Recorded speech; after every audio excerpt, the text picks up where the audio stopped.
are watching Notepad. I'm your host Ibrahim Sani. This is Budget Week. We have with us in the studio Sri Abdul Wahid Omar, the chairman of Bursa Malaysia, talking about the budget and what he thinks is going to be impactful towards the Malaysian economy. Very recently, on 6th November, the Finance Minister, Senator Tangku Datuk Sri Abdul Aziz, presented a 322 billion ringgit budget. And of course, bringing about three main goals, one of which is to bring about well-being of the people. The second is, of course, to ensure business continuity, and the third is economic resilience. Sri Wahid, what are your initial thoughts on the budget? We've seen how the debates have gone for the past 3 or 4 days in the Parliament right now. Some early thoughts on the budget. Well, thank you, Ibrahim, for having me here this afternoon. I must say that the budget has been a tough one for any finance minister in this environment, and naturally the figure of 322.5 billion ringgit, that's the biggest ever and very expansionary, and that's appropriate given the priorities, the three that you mentioned about making sure the well-being of the rakyat is taken care of, business continuity and economic resilience. So I guess it's not an easy, very difficult to please everyone, but something that has got to be presented, and I think appropriate. I think based on the commentators that we've had on the show so far, they were talking about the possibility of this budget still being approved, but there are still a lot of conversations into some of the assumptions that were made into the budget, one of which is the income. We're talking about a tax income assumption of 10% higher than the year before. Do you feel that these kind of nitty-gritty things are going to be debated by the parliamentarians, and the assumptions are going to be continued to be tested over the time that we're going to have this budget debate in Parliament? Yeah, I think to me a lot of the debate has been about allocation rather than how much revenue can be collected and so on. My view is actually, coming from an accountant, you have certain bases and assumptions in respect of how much revenue you can collect and all. And naturally, like any other budget at the corporate level, you have the opportunity to review it midstream, take into account the events as they unfold. As we all know, this pandemic that we are going through is unprecedented. It's almost impossible to predict with certain level of accuracy. So you always have to make assumptions based on the facts that you know currently, and get on with it. And when the time comes, if your assumptions are wrong, you have to make the necessary adjustments as you go along.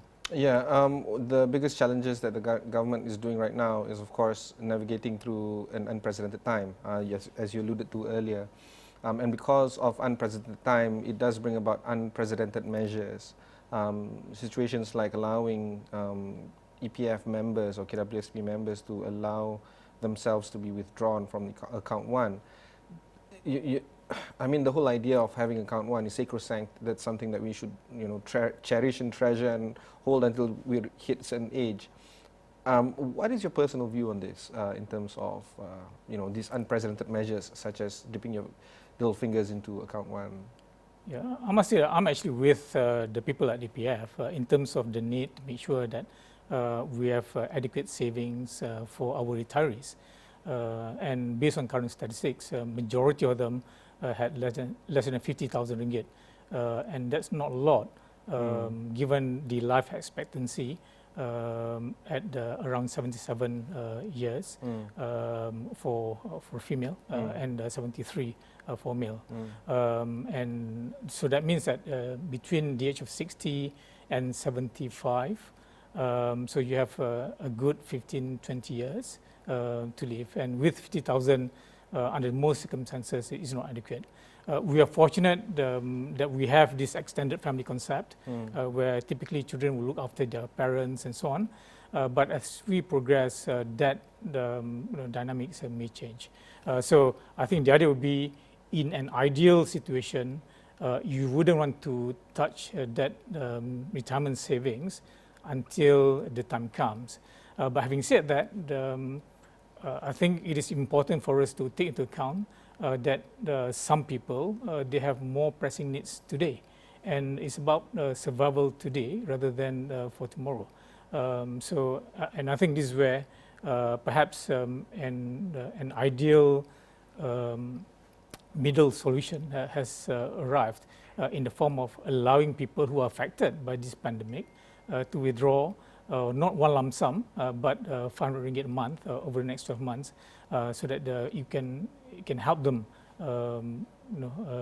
live for the next 1 year until things recover.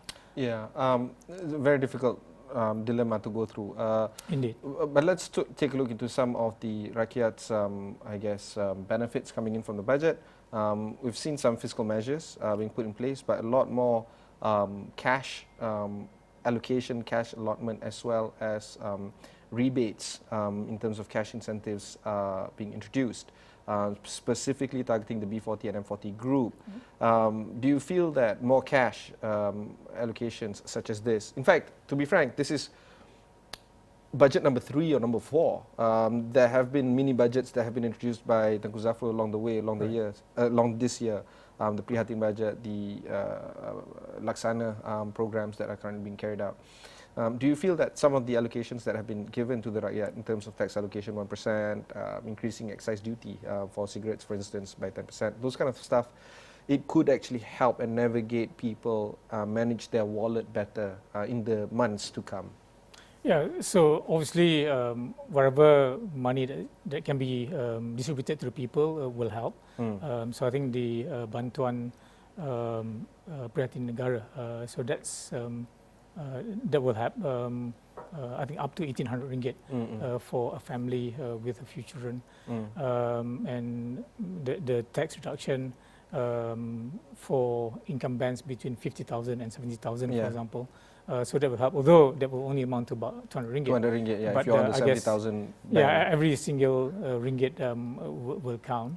And the idea would be to put more money in people's pockets so that they can actually spend and help revive the economy in some ways. So I guess can more things be done if you have more resources, perhaps, but I guess really overstretching our resources, right? So, and I think even at 5.4% deficit, that's already quite large. The dilemma that the finance minister and this government has to face is diametrically opposed, the ideas. We want the Rakyat to have enough savings to go on, but at the same time, in order for us to improve on the domestic consumption, we want Rakyat to spend. And asking people to do two things at the same time is actually quite problematic. You're asking the person to press the gas and press the brake at the same time. Well, we're talking about different people in different circumstances, right? So yeah. I think the idea would be to always spend within your means. Yeah. So I think there are some of us who are not affected, especially those who are salaried people and where the company is still strong and able to pay decent salaries and so on. So I think the idea would be for these people, please continue to spend, but within your means. But for those who have very little left, obviously they have to optimize their income, and those with the income from whatever handout, so that would be the one that they will be spending. Okay, we'll take a short break. When we continue later on, we'll ask Tan Sri Wahid about the capital markets as well as the FDI and the foreign investor approach that will be coming into the country for towards the end of the year as well as next year. We'll be right back.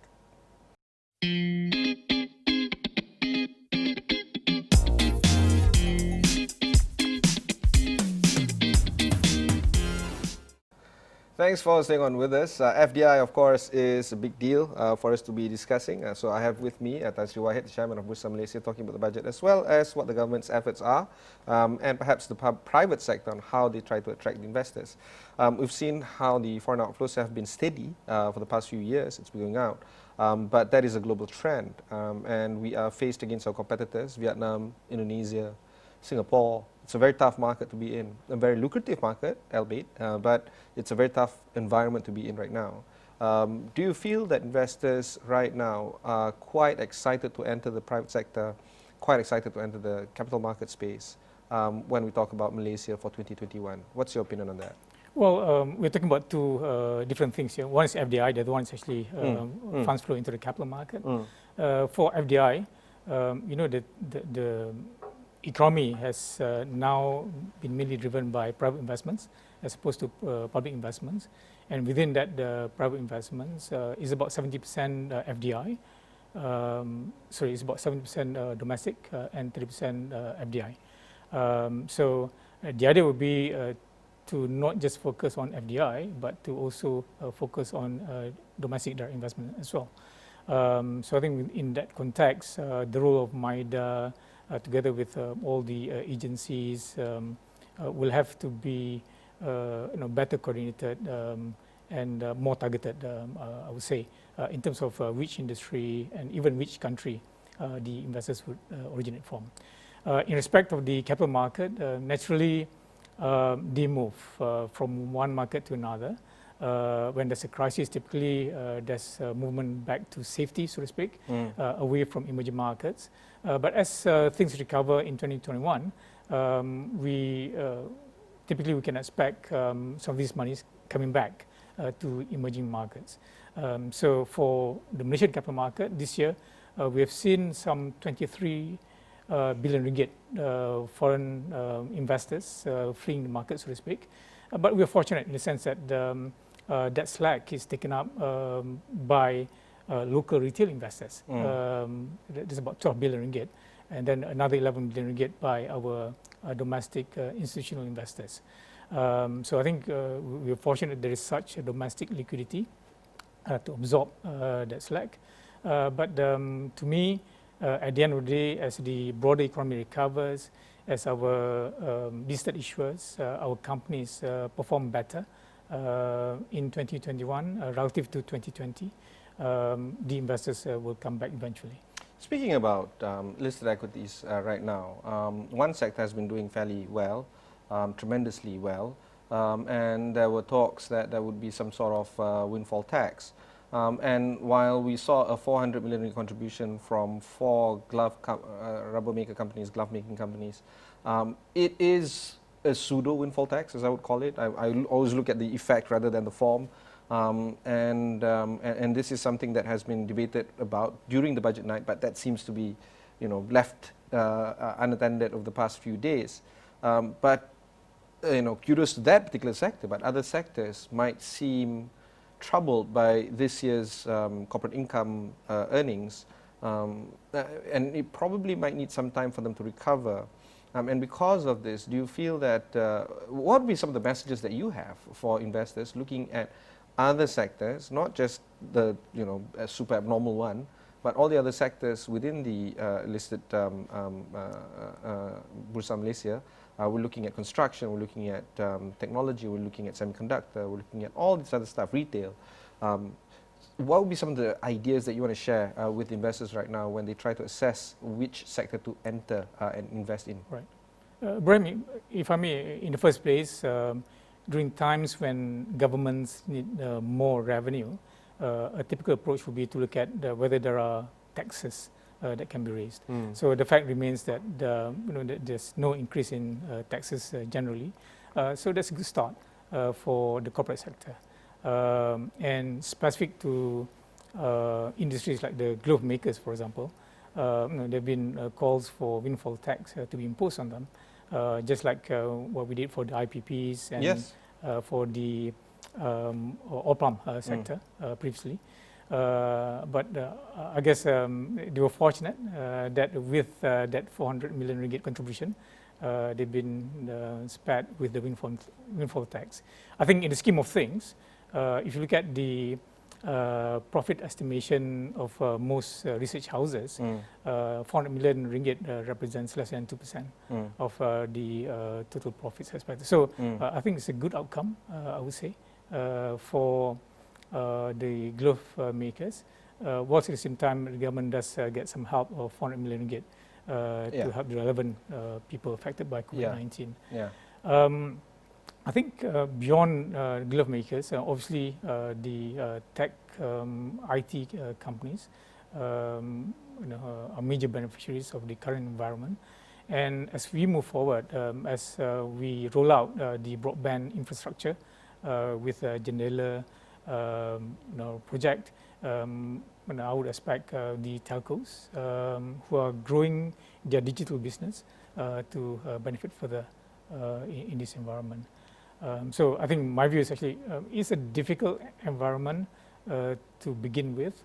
Having a relatively neutral tax regime is certainly good news, I would say. Yeah, definitely, because a little bit more rigid in the tax regime, we would see these corporates start to find other markets that will be a little bit more friendly to them. That's something that we have to really think twice. Sure. But let's look into the broader agenda right now that the government wants to build. We are facing, well, the budget is still the topic of the day, but we're also looking at the 12th Malaysia Plan that has going to be outlaying the 5-year roadmap for the country. Do you feel that this budget is preparing the country for a very robust, a very recovery-oriented 12th Malaysia Plan that is coming, well, expected to be coming first quarter next year? Yeah, I'm sure between the Ministry of Finance and the EPU, there have been many discussions about how to position the budget vis-a-vis the 12th Malaysia Plan that's coming up. And naturally, the priority will be to deal with the problems now, and therefore the priorities under the 2021 budget. But at the same time, preparing for the 5-year plan. And I would say that budget 2021 is basically the first year of the 12th Malaysia Plan. Effectively, yeah. So I think we should expect more medium-term and long-term measures being announced under the 12th Malaysia Plan. Some of the constrictions that the government is facing is, of course, debt to GDP ratio. Very recently, the government sought approval from the Parliament to raise it from 55% to 60%. That has been approved. But a lot of estimates coming in from all the research houses argue considerably that that 60% is actually nearing to be met or have surpassed that even. And because of that, it restricts the government from borrowing more, it restricts the government from trying to source for more funds. Do you feel that this is a concern that the government has to address? Yeah, I think priority would be to do whatever it takes to get the economy started and growing. And given the slack in some of the private sector investments, so the government will typically will have to step in and pump prime the economy. And the other would be, if your revenue is not there, I don't think any government can avoid from going to the market to borrow. And I think in terms of the debt to GDP level, again, given the unprecedented situation, not just in Malaysia, but across the globe, I think generally people do expect governments to take up more borrowings in order to fund the economy. So you touched a very important point there. Governments around the world are facing through similar problems like we are right now. It is a global pandemic crisis, it is a global health crisis, and therefore it is a global economic crisis. One is correlating to the other, and one is causing the other as well. Which begs the question of how do you make yourself a little bit more, how would Malaysia make ourselves a little bit more resilient in terms of other markets that are going through the same problem that we are going through right now? One of them is, of course, reducing risk. The elephant in the room that we haven't touched so far in this interview is, of course, political risk or government risk. Something that while agnostic investors come and go, as fair weather friends would, one thing that they are very cognizant about is the rising political risk that is currently happening in the country, or is currently happening in the country.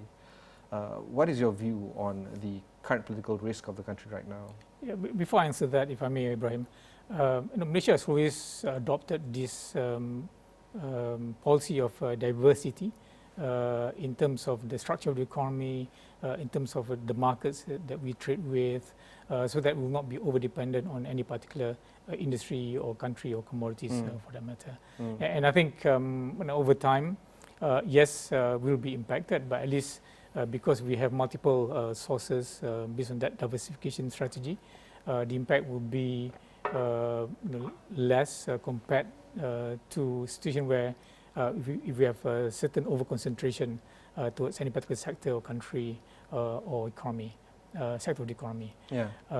So in case of the political risk, obviously this is a new period that we're going through.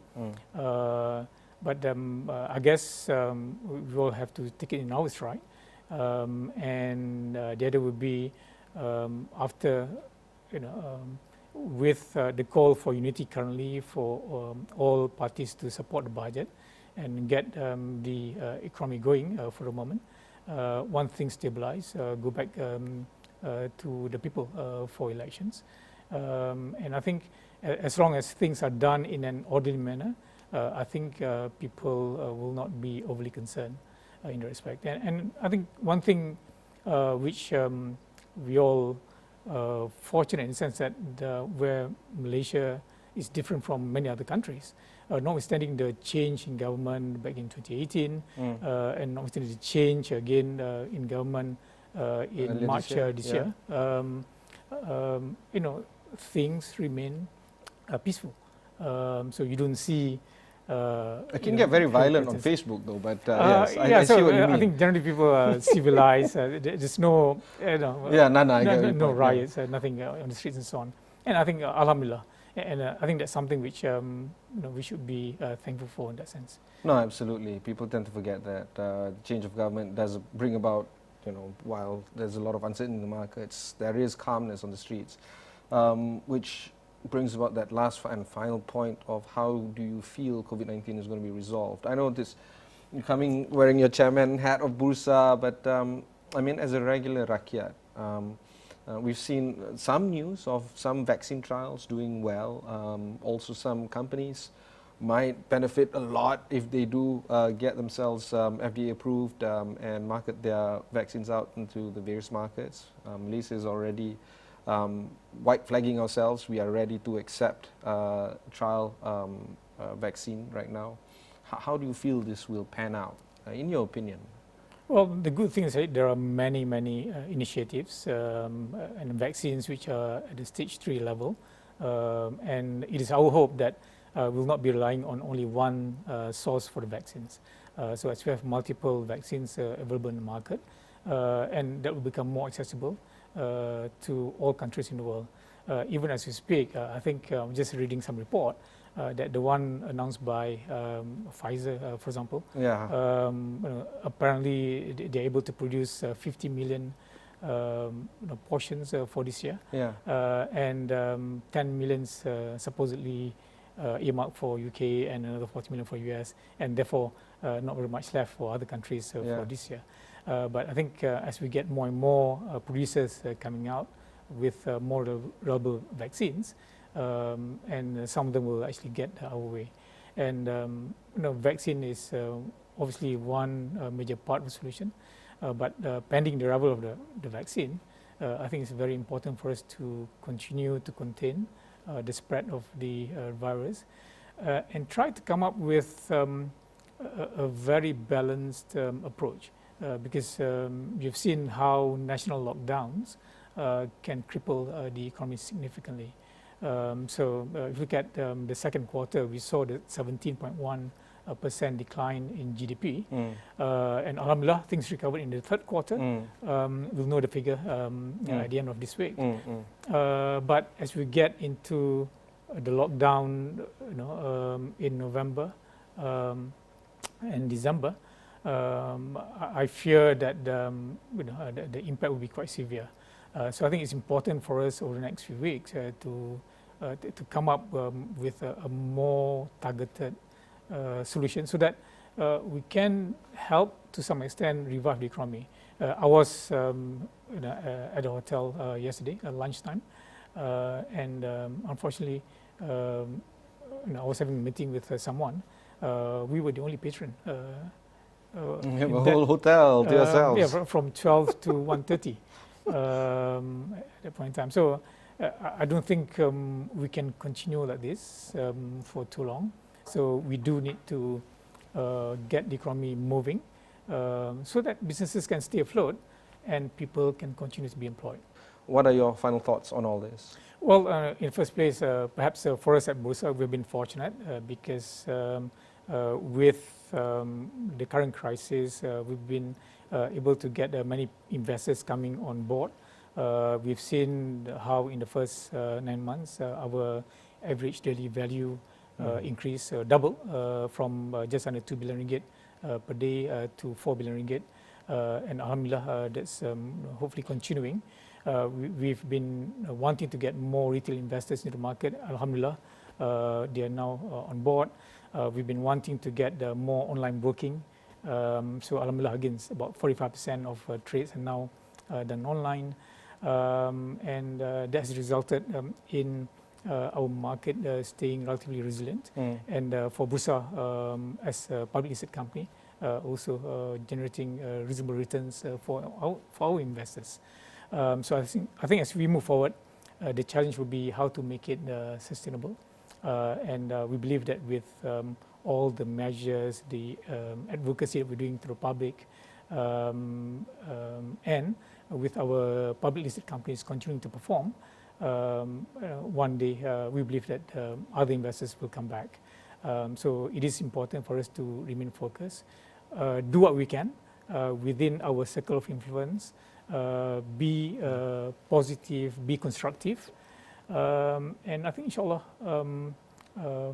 Malaysia will continue to grow, notwithstanding the challenging circumstances. Fantastic. What a way to end.